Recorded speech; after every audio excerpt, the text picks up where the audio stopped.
Big boss Marathi season 6 closing voting ट्रेंड्सबद्दल सांगायसाठी इथं आलेलो आहो. तुम्ही जर चॅनलवर पहिल्यांदा आले असाल नक्की सबस्क्राईब करा. तर टोटल 9 लोक नॉमिनेट आहेत. जर तुम्ही कालचा व्हिडिओ नाही बघितला तर जाऊन बघून घ्या. तिथची रँकिंग आणि इथची रँकिंग बिलकुल सेम आहे. थोडासा फरक आहे, तो मी सांगून देतो. थो असते ते असते, कारण मला बोलणं थोडंसं कठीण वाटत आहे, डिफिकल्ट वाटत आहे. त्यामुळे मी जास्त एक्सप्लेन नाही करू शकत, मला असं वाटत आहे. पण मी तरी प्रयत्न करत आहे आणि मी प्रयत्न करणार. माझ्या प्रयत्नासाठी एक सबस्क्राईब नक्की करा. तर नंबर 9वर आहे प्रभू शेळके. नंबर 8वर आता आलेली आहे रुचिता जामदार. नंबर 9वर प्रभू शेळके आहे. नंबर 8वर रुचिता जामदार आहे. इलेक्शन जर होणार असता वोटिंगच्या हिसाबनं तर हे दोघं बॉटममध्ये असले असते, म्हणजे आहेच, आणि यांच्या दोघांवर सर्वात जास्त खतरा असता. पण या वीकमध्ये इलेक्शन नाही होणार असं मला वाटत आहे. त्यानंतर नंबर 7वर दीपाली सय्यद आहे. नंबर 6वर राधा पाटील मुंबईकर आहे. इथपर्यंतच थोडंसं चेंजेस आहे, त्यानंतर बिलकुल सारखं आहे.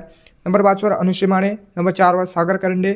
नंबर 3वर दिव्या शिंदे. नंबर 2वर करण सोनावणे. आणि नंबर 1वर आता पण आहे रोशन भजनकर. रोशन भजनकरला खूप जास्त भारी वोटिंग होता भावांनो आणि बहिणींनो, हेच सांगायचं होतं मला. कारण मी कालच्या व्हिडिओमध्ये सांगितलं की काय झालं आहे की यांना एवढी वोटिंग होत आहे. तो व्हिडिओ जाऊन नक्की नक्की नक्की नक्की बघा.